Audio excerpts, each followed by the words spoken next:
Alrighty, y'all. Good evening, and welcome to episode 161 of In the Pits Paintball Podcast.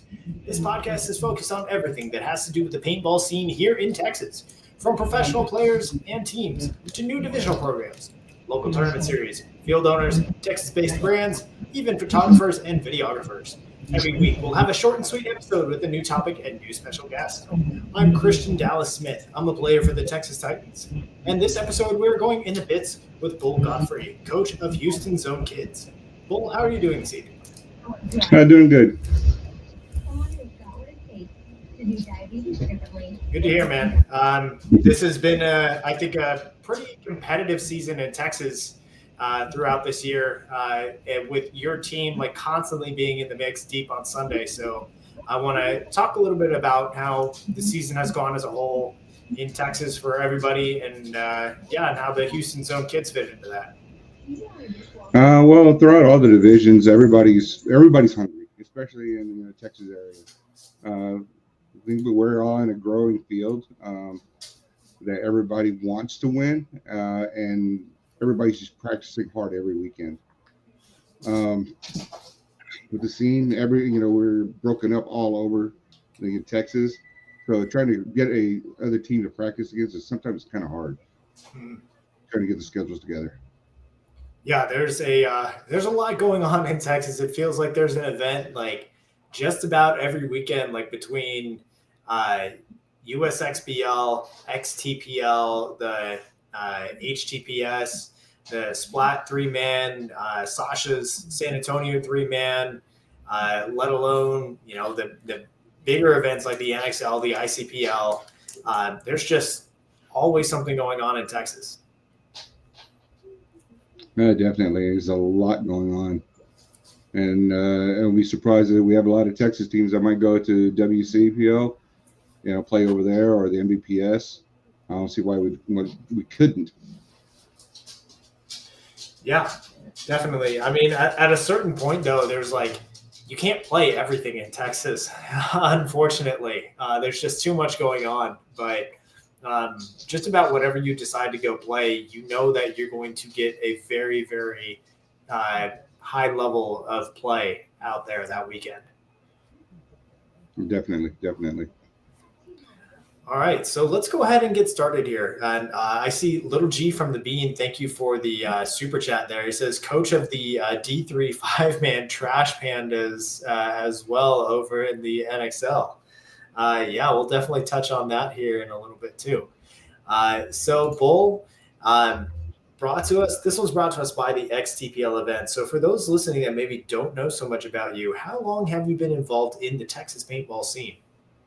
I officially started playing Texas paintball when I moved back home, probably say around 2010 season, till up to date now. I started playing paintball when I was in Virginia, when I was in the military. All righty.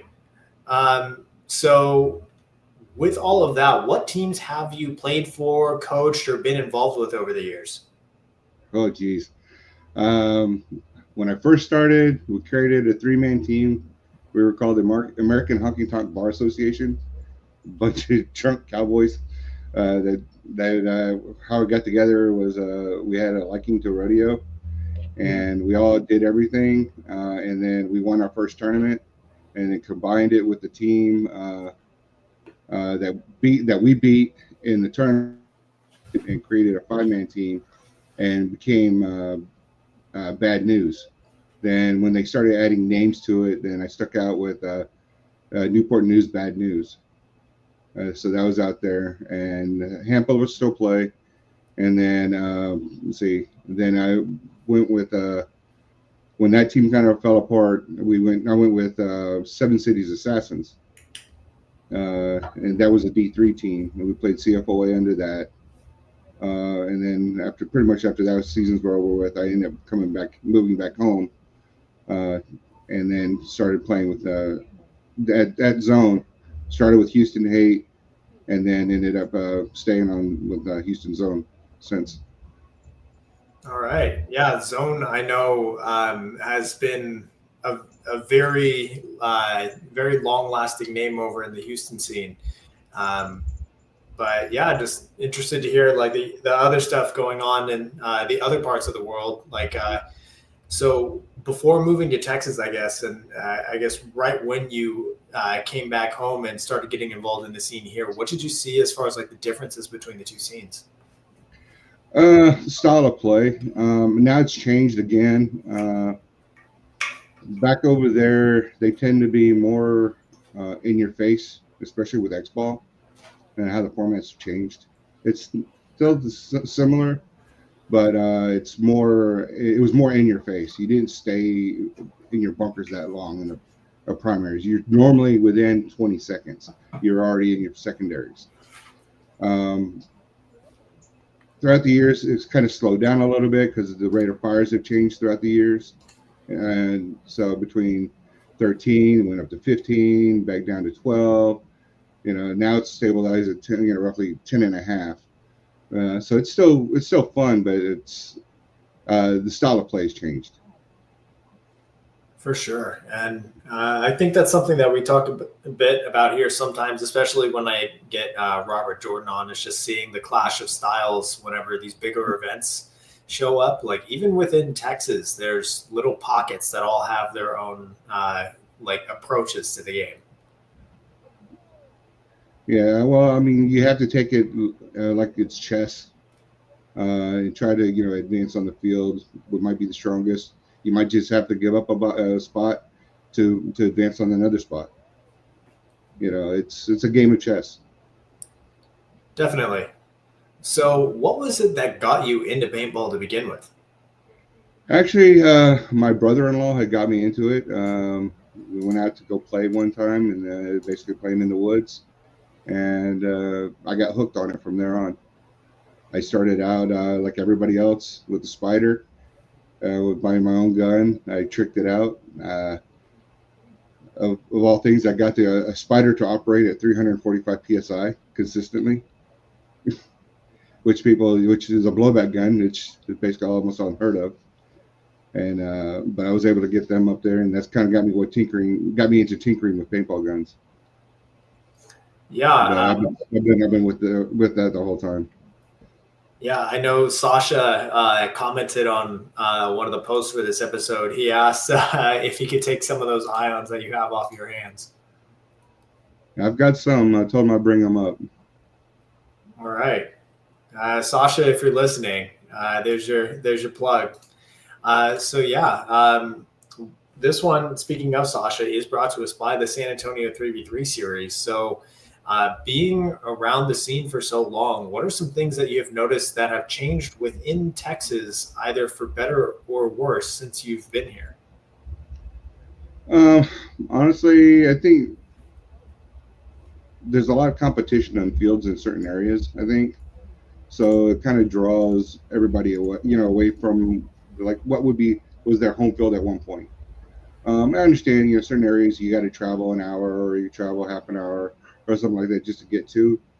But I think the biggest issue is trying to get everybody together on the same page. I know one field hates another field for some odd reason, which must, it's between them, but that should not affect the teams to be able to play against each other. Because when we're in a tournament, we're going to be playing against them anyway. So why not? Yeah, for sure. And it's funny that you mentioned the driving time. Driving an hour is considered here in Texas is considered not a short drive, it's just so cool that at least for our scene that there's so many I would call top of the line fields compared to like what the national standard is. The competition between teams is at a all-time high right now, I would say, in Texas, but not just between the teams, but between the fields themselves. You're really seeing what Paintball Fit has done as far as like leading the charge with Nightball, with having 3 fields. You're seeing that become the standard that all of these other fields are starting to live up to. You're seeing more and more fields adapt the Nightball, adapt the Glow Ball, adding more pads to be able to host these bigger events and bigger practices. It's really been booming over the last couple of years. Yes, it has. I know Paintball Zone, we've had night ball up for a while on Friday nights, and we get a decent turnout. So, yeah, for sure. Excuse me. All right. So this next one is, well, before we get to this next one, first I want to welcome everybody that's here in the chat. If you have any questions for Bull, be sure to get them in there. We'll get to them throughout the episode.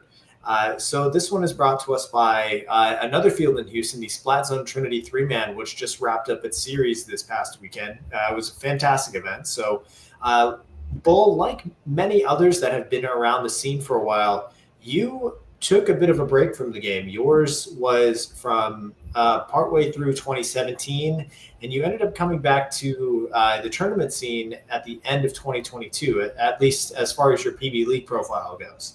And also, like many, the game managed to bring you back in after a break. So what was it that caused your leave of absence, and what was it that eventually brought you back in?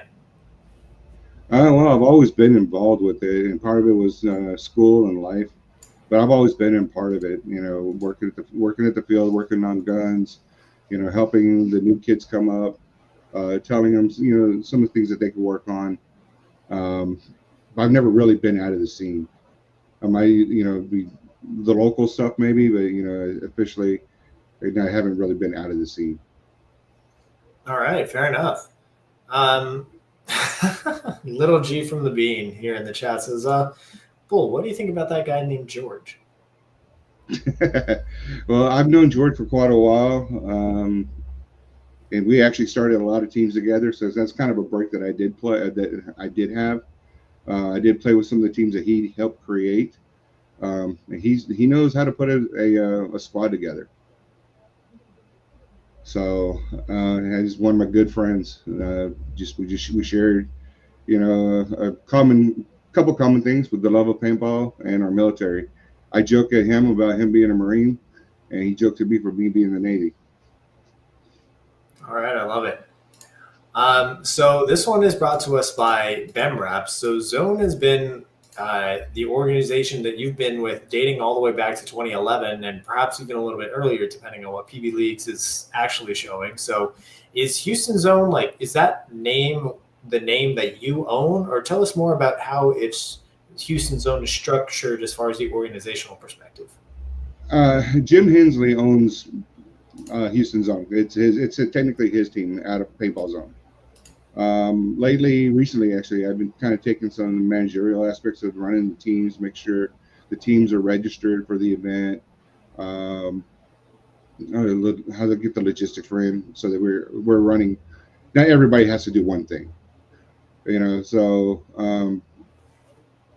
each line has their own, in essence, their own captain / coach, so they could work together. And we're trying to do everything as a unit, so that once we move the junior guys up a next level, that they're able to, that we're all on the same page. So then you're not getting a guy who's never played a certain way go to another spot, and it's like, okay, we try to integrate everybody. And the Zone's got a lot of talent all the way up to D2, and so we try to utilize all their information and their inputs. It's not just one person. But if we have to say, as far owner goes, Jim Hensley owns it. Okay. Yeah, I know. Playing against different zone teams throughout the years, it seems like sometimes we'll see like a certain group come in under the Houston Zone name. I know we were talking right before the show about some of the players registering for Cup under, I think you said it was Houston Hate. So as far as the different team names, I know at least currently you've been primarily with the Houston Zone Kidz. While the D2 line of Houston Zone has presumably been under, or at least primarily run by someone else. So I guess tell me more about all of the different lines that are a part of the Houston Zone name.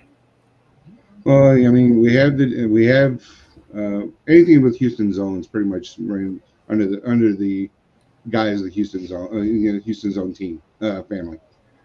Houston Hate have a lot of players from them, but I think they might be kind of going on their own a little bit. But majority of the players are from Houston Zone. The D2 line, which they're dropped down to D3 for their reasons. As far as the kids and the D5 line, they're pretty much all in the same guys. I kind of help them with their coaching and what they need to work on and figure out what might be best for them. And then maybe also trying to find players that if they're lacking a player or something, see what we can find to supplement their roster to make them better. All right, very cool.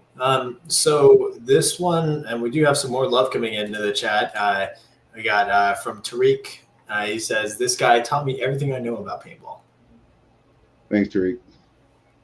All right. So this next one's brought to us by Mariachi Aguilas de Oro. So I do want to touch a bit on your playing career. So you've played in 7-man, you've played CFOA, PSP, USPL, even the college scene, the NCPA with the University of Houston Cougars. So what format or formats were the ones that you enjoyed the most as a player? I like X-Ball. I like the fast-paced aspect of the game. 7-man was fun. It's just a lot of paint flying, but that's on semi. So the 7-man / USSPL that year, I played under Pinocchio Factory, and that's when they first came out with that big nose. And I think I had a burn for like a minute and a half with that nose. I dumped a lot of paint for that event. But the USSPL is when they were transitioning from NPPL. Hmm. CFOA was basically, your regional, like the USXPL. That's what CFOA was on the East Coast. Now it's basically the CFOA and EPL, which I started help with that EPL series back in the day too. And then of course, how the PSP seasons go. NCPA, which happened to be all the players, U of H, and how they expanded this year is good. We came in second over the season. It was kind of a numbers ploy, and we were tied or really close. And then depending on where you placed and how many teams were playing, determine your thing. So we were short. If we had one more team in the NCPA, we would have taken the season that year. But unfortunately, you can't. It was a numbers game. Yeah, that's kind of how it works. At least with before they started locking the top 8 with the guaranteed points. Man, but I want to say, like, at least for me, like, I was part of the generation that got their start in college ball here in Texas from like the mid 2010s, and I still have very fond memories of the college scene. If nothing else, like for like the school pride, the jerseys, all very iconic. Getting to see all of that mash up. I think during that time period where I was playing with NCPA, A&M, University of North Texas, and University of Houston were always in the top 3. Were you in when Omaha Vicious was VCK? Yes. I remember that. We actually one year we tried to get Fuzzy to play with us. Love it. But he had his commitment stuff to do. So. Yeah, for sure. Yeah, and then right after that, I was part of the crew that got to deal with Texas A&M being, Houston Heat, AC Dallas. So I mean, A&M was a powerhouse. Oh yeah. So, and I know the teams are trying to come back. They're trying to revitalize the NCPA. I think they're going back to the old format with halves, which is fun, but it turns out to be a long day. Yeah, for sure. Oh yeah, Little G. You're right. VCK was Texas A&M, and then Omaha Vicious was at University of Nebraska. Yeah, that's right. That was the time. Philip. Philip Middleton here in the chat. He's asking when do Zone Kidz get renamed? And you only got 2 players on your team. Honestly, once we move up next year, they will be Houston Zone. All right, there's your answer, Philip. So yeah. Oh my goodness, my computer's going crazy. Sorry. I'm gonna ask this next question, and then just to make sure she's all right. So, this was brought to us by Colt Roberts and is Paintball Kumite. So, do you have any highlights from your career that you'd like to share?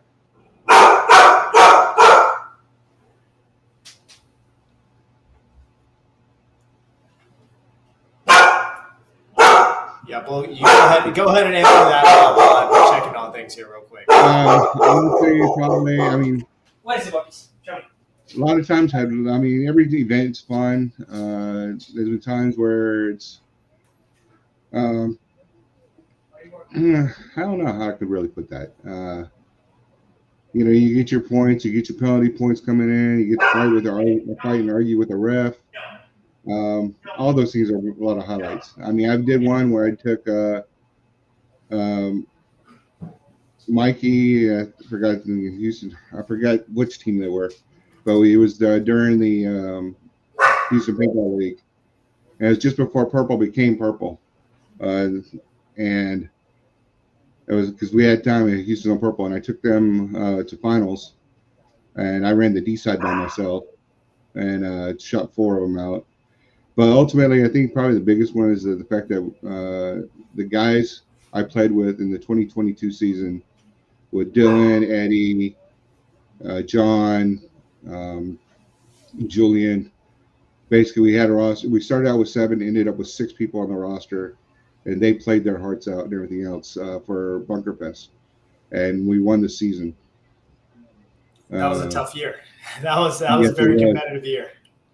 That was we did that in D5, and I passed out the first event. I remember you were sharing the pit with our D5 line. Pardon me? You were sharing the pit with our D5 line when that happened. Yeah, and everybody was pissed because they wanted to play them. They wanted to continue playing. Everybody said like, no, I passed out. But yeah, those guys were winning that event and that whole series. With those guys, they played their heart out every event, every match. It was great. JT helped us out a lot there, and then the following year we played the XTPL Inter Champions, and back in January I think it was, and January February, and we took first place on that one to start the following year. So yeah, that's pretty much a big highlight from that. All right, small little things which are good.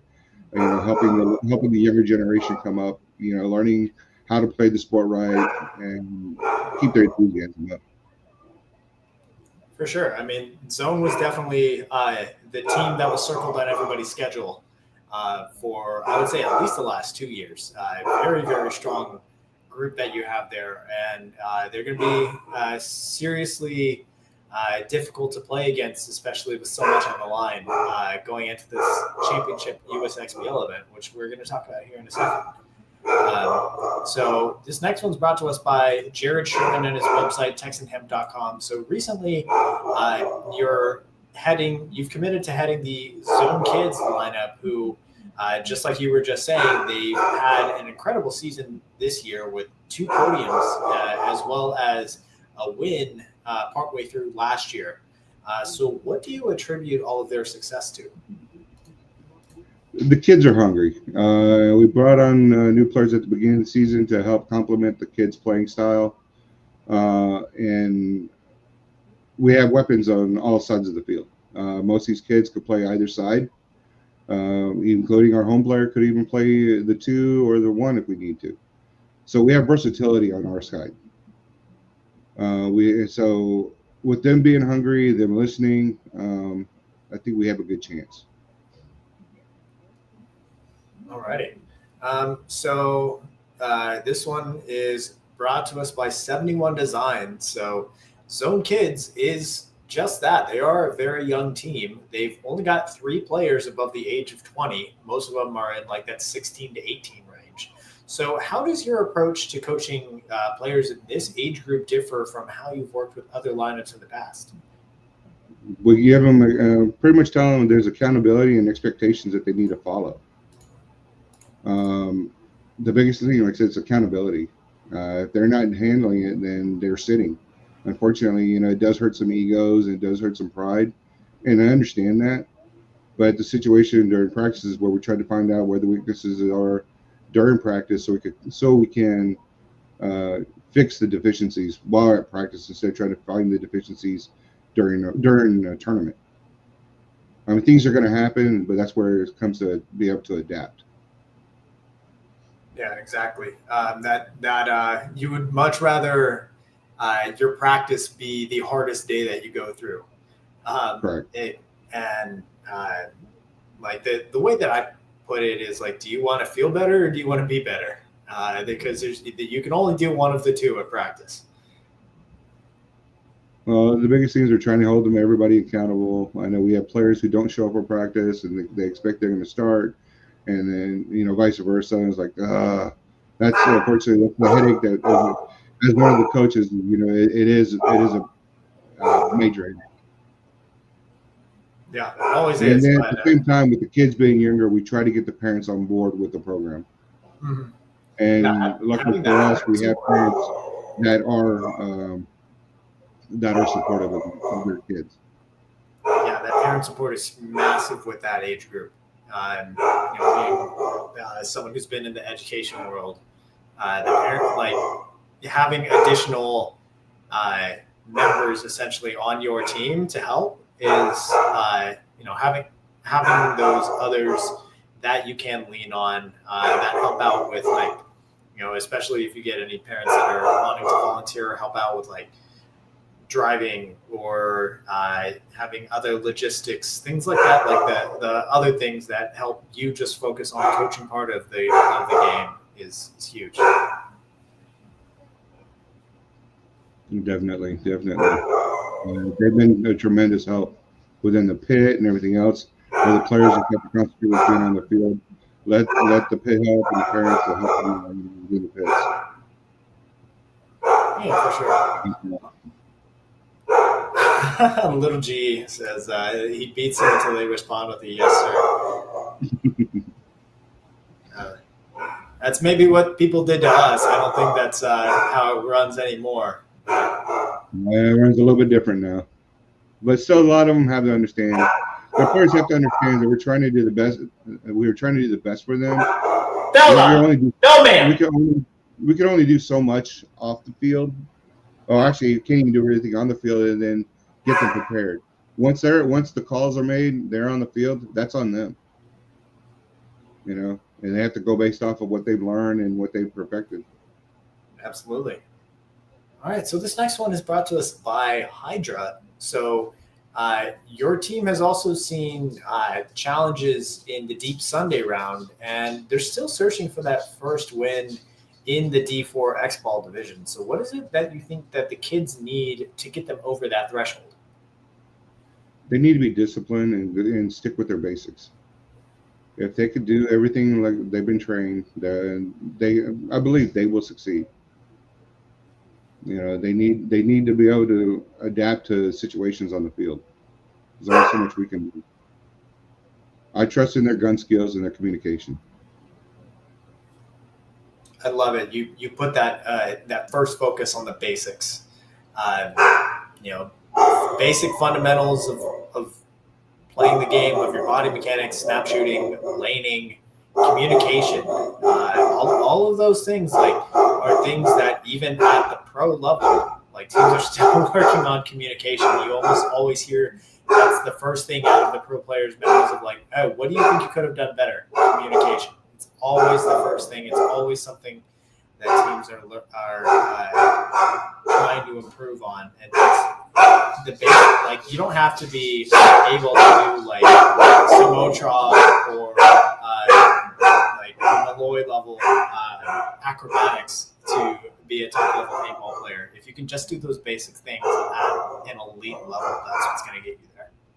I mean, we have some instances where your basics will get you out of situation. We actually, our snake player Nolan, he actually got put down onto a 4v1 situation, man. and we ended up taking 2 of them out. You know, it came Bella, closer. get over We almost won the 1v4. So if it wasn't for his basic, his basic skills, sticking with it at the field and stuff like that, he does, and it helps. There's been a couple of times it comes out that way. If we've had issues understanding the concept, hey, pinch somebody out, go wide, stuff like that. Working on clock management. That's another one, the clock management. That's definitely something that you see it all the time. That pros are struggling to close, or maybe like taking off too much time on the clock when you need 2. Why are you playing like you need 1? And like that's something that always needs to be worked on. Yeah, unfortunately, when there's glitches in the system, which it's electronics, is going to happen. So you kind of need to kind of do a little bit of countdown on yourself to a point when there's issues like that. But I know those situations are rare, so it happens, unfortunately, and that's what happened to us at the last USXBOs. That we had the clock on the field glitched, so we didn't know how much time was left, and we actually had the 0.1, and because the time ran out, we lost it. Unfortunately that's what happened. Yeah, it's rough. That's rough, but I'm sure that that's something you've been working on since then. Yes. Not to mention having, other eyes other than myself looking at the field, from Adam to Rob G, and Jim's out there too. We'll look at it and we'll see other aspects. Bella, get over here. We worked on we can help. We see what they're doing wrong and say, hey, look, you need to go this way. Try to figure out maybe a shot on the field, things like that. Yeah, for sure. Let me double check that. Oh boy, I thought I've been muting myself each time, but I guess I've been using the wrong microphone, so I do apologize that you've been hearing me yell at my dog. So yeah. Talking about how things have been going and what you've been working on. I mean, the USXBL is just 10 days away, and Zone Kidz are currently sitting in 3rd place, which are just behind the Gunners and LA Extreme D4. So I went over, I think it was 2 weeks ago, the scenarios as far as what's required to steal the series. And your team needs just a little bit of help. So you need LA Extreme to finish 4th place or lower to have a chance to steal the series. But otherwise, your fate is still very much in your hands for the series title. So how have you and your team been preparing to show up big for the finale?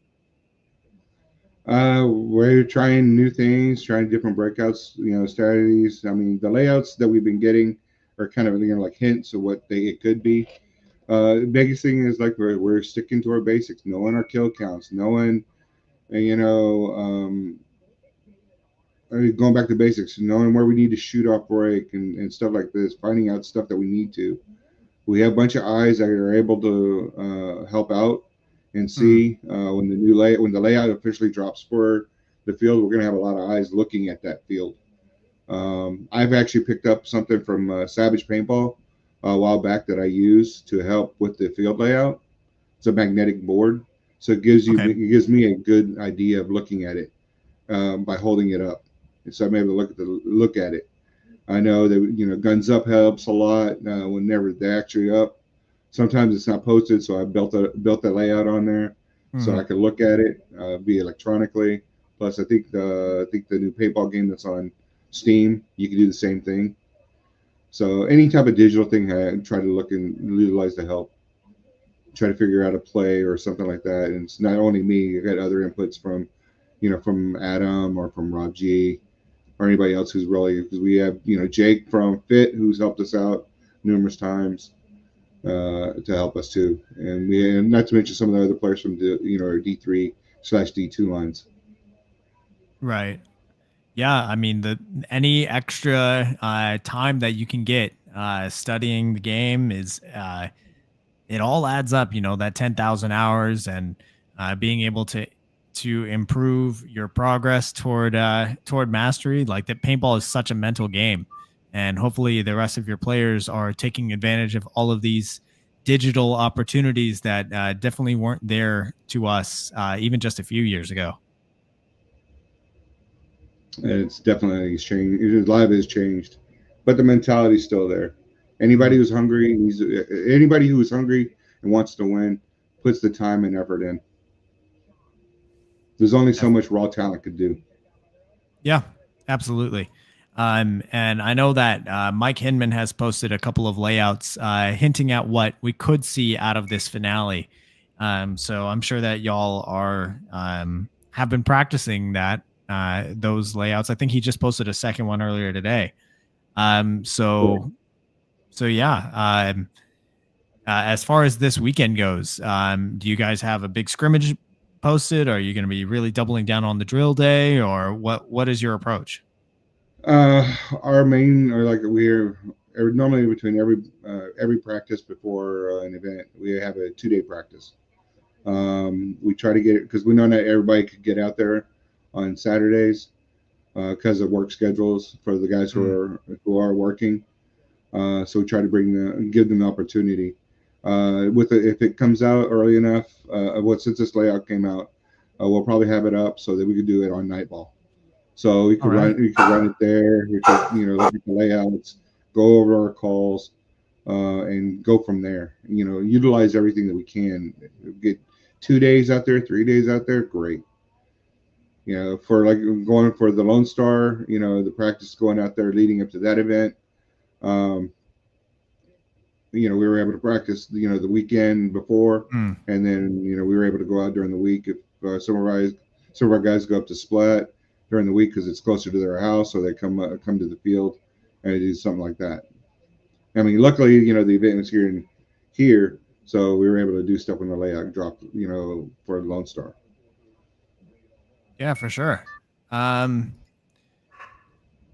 Yeah. All right. So as far as like Zone Kidz plan for the rest of the season, obviously you're getting ready to hopefully go steal a series here in USXBL. Are there any other events? Like, will you be attending World Cup? Not sure yet. It all depends on. A lot of it's going to depend on how the season goes. So kind of play it by ear. All right, fair enough. It'd be great to go to Cup because I think only a couple have been to Cup, but it's unfortunate we didn't get the showing that we wanted at Lone Star. But we did fight really hard. So the team that won in D4 X Ball, we were the only team to beat them all weekend long. That's protocol, right? Correct. Yeah. That's so that's a feat. That's a feat in its own. Definitely. All right. Well, we're definitely going to be watching the Houston Zone Kidz and see what's going to come out of them next weekend for the championships. You've got 24 teams. I was hoping that the brackets were going to be released by now, but we'll just have to wait and see that for next week. But yeah, 24 teams. You've got teams again coming in from all over Texas, from Louisiana, from New Mexico. I think those are all of the states. I don't think anybody else is. Oh, and then of course Florida up in the elite division. You've got the Tulsa Saints coming in from Oklahoma as well. Like teams are really starting to come in from like not just Texas to go compete, and we're seeing that like even in like your division, LA Extreme has been on top. The elite division, Gulf Coast Ragtag Army, like it's not just Texas that's on top. There's a lot of the top teams that are coming in. They've been established programs for a while, so they know what needs to be done to win. Definitely. All right, and I think that this finale event at Fit is gonna be one to watch. So everybody at home, be sure to tune in. You've got the free webcast that is going to be on every single field, and then if you're on center court, you've got Robert Jordan and Chris Lasoya that's going to be commentating, plus a surprise third guest that I don't know who it is, but it's much anticipated is what I'm being told. So yeah, be sure to tune in. If you're in the area, go watch live. It's going to be some great paintball. Definitely. It's going to be an interesting event. Can't count anybody out. Definitely not. I'm just happy that I get to play this one. The ranked out life is kind of lonely, but I get to go play. Oh, that's good. This year for me, I had surgery on my shoulder, so that's the reason why I decided to coach this year. Yeah, it's a big step for anybody to make, but it's such a necessary one for teams to be able to hit that next level, to have a dedicated coach. Correct. All right. So this one is brought to us by Get That Shot. So be sure to message him on Facebook or Instagram at @GetThat_shot if you're needing media coverage, either at next weekend's USXBL event or at the NXL World Cup. So, Bull, this is one that I ask everybody that comes on the show. Is there anybody in Texas? It could be a player, a brand, a media member, a community member, anybody that you believe deserves more recognition for what they're doing. I'll go back. I'm going to say the Autistic Trash Pandas. It was a throw-together team. I helped coach them at Lone Star this year. They're a throw-together team mixed with players from Louisiana, from I think one was from Arizona, or two of them from Arizona, and also then players from Texas that they took third as a walk-on team basically in 5-man. They're good. They have good solid players playing D3. As far as all these younger teams that are coming up, there's a lot. They just need hungry and to be hungry, and they need to possibly maybe find a dedicated coach, and once they start getting into the higher levels. We have a new D5 line that kind of for a Houston Zone. They're hungry and they are strong. They're not the same group of guys that they had before, which weren't bad, but these guys are definitely a lot hungrier than the other batch. And, League Dynasty, they're at our field at Paintball Zone, and they're trying. Their D5 line is trying they're close, I believe, to getting their first championship, their first year as D5. So they have the support from us at our field too. I mean, they might not have a dedicated coach, but they do have instruction, from people that do help. They're not afraid to ask for help. That's good. The other teams, like X Factor and Fit, and also some of the teams out at Wasteland, they just need to be hungry, and go to the other fields if you need to get a different look. It helps. Absolutely. At the same time, is that if another team from another field goes to your field, it would be beneficial to you reciprocate, because every field could use the help. For sure, and I think it makes you a better player, first and foremost. So it's in your best interest to really get those other perspectives. And yeah, so I think that just about does it. I'm going to look back here at the chat before we get going. Yeah, we talked about the trash pandas there at the end. Yeah, Philip's saying that he's guessing that Outlaw is going to see the Zone Kidz in prelims again, just like at NXL Texas. No, it should be fun. I know at Lone Star they had something answered for us. I think we'll have something answered for them. All right, that's going to be a matchup to watch if it happens. So yeah, I think that does it for our show. So Bull, thank you so much for your time. Do you have any last shout outs or things you'd like to say before we sign off?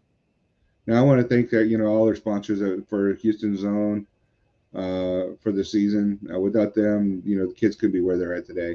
I know sponsorship's not like what they used to be, but still everything helps. The staff at USXBL, top notch. And there's things that they don't have control over, and it's understandable. I ran the USXBL before it was USXBL. When Jim and Rabikoff and Jed owned and Alex owned it. So I know what Mike goes through. I appreciate everything Mike and his crew and Tracy does for this league. Without them, it'd be tough. Appreciate them. Yeah, for sure. The USXBL has been it's been seeing incredible growth, and I think all of it thanks to Hinman and all of their efforts and their expertise. It's not an easy thing to run that sort of logistical operation, not just in Texas but in California as well, and just juggling everything that goes into there. So yeah, we'll see you all at the USXBL next weekend. Thank you all so much for tuning in. Be sure to go follow Bull on Instagram at Bull Rider, but the L's are 1, so BU11 Rider on Instagram. What other guests would you like to see on the show? Be sure to leave a comment down below, and while you're at it, hit that subscribe button. The show goes live Wednesday evenings at 7:30 p.m. Central here on youtube.com/@Major League Paintball. Recordings are posted to YouTube, Amazon, Apple Podcasts, and Spotify the next day. I want to give a quick shout out to my partner and sponsor tier subscribers on Patreon. Get That Shot, Paintball Kumite, Bem Raps, Hydra, XTPL Events, Mariachi Aguilas de Oro, the San Antonio 3v3 Series, 71 Designs, TexanHemp.com, and the Splat Zone Trinity 3-Man. Lastly, thank you to Major League Paintball for hosting the show. And of course, and then one more shout out to my dog who was yelling at me throughout the entire show, and then y'all heard me yell back. So I do apologize that I had the wrong device selected. I've got a little mute button here on my microphone that I kept hitting, thinking I was muting myself, but it turns out it was just using the camera microphone the whole time. So we'll get better for next show. So we will see you guys next week for episode 162. We'll be doing another USXBL preview once the brackets are out. I'll likely have Robert Jordan be joining me once again, as he has done the entire season. So yeah, we'll see you then. Take care. Bull, thank you so much. Yeah, Rob. Have a good one.